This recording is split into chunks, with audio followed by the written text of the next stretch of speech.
Brooksaw Antiques here. Today we have this 1935 Corona Standard vintage portable typewriter. I'm going to show you how to use the functions and make sure they all work. Absolutely beautiful, glossy black finish. Behind this top flip panel are the margins. You can access them from the back as well. I'm just going to set them kind of at the beginning and the end here. You just kind of push them down and move them like that.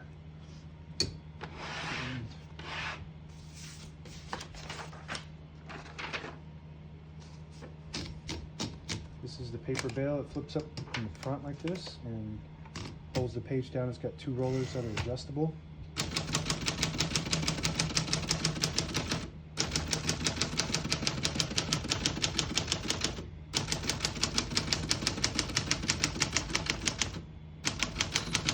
Once you hear the bell, you're at the end of the margin. Hit this line space, get you back to the beginning. It skips 1 or 2 spaces. Right now we have it on single, but if you want double, you flip that switch forward. It skips 2.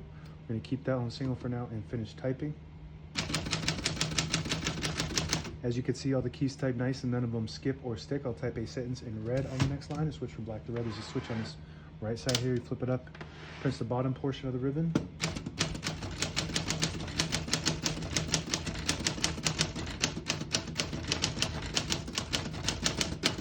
Beautiful, beautiful typing, beautiful looking. Very classy, classic, sharp looking typewriter.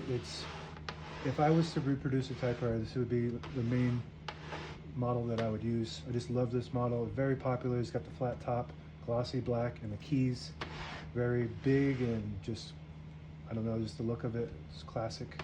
Switch this back down to the bottom, which prints the top portion of the ribbon. If you have it in the middle, it just prints a stencil, which is not any ink at all. You can see it just hits the paper. That was used for copying. You could still copy like that, I guess. I don't know.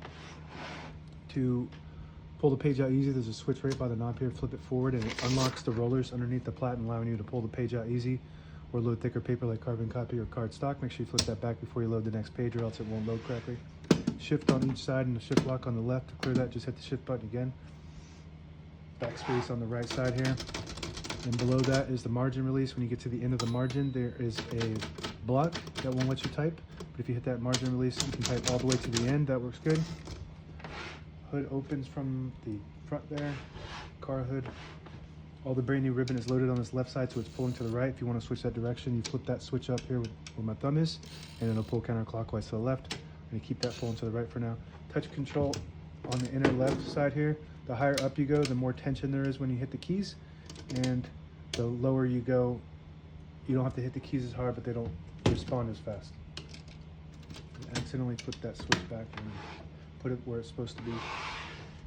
Carriage release on each side. Very, very smooth.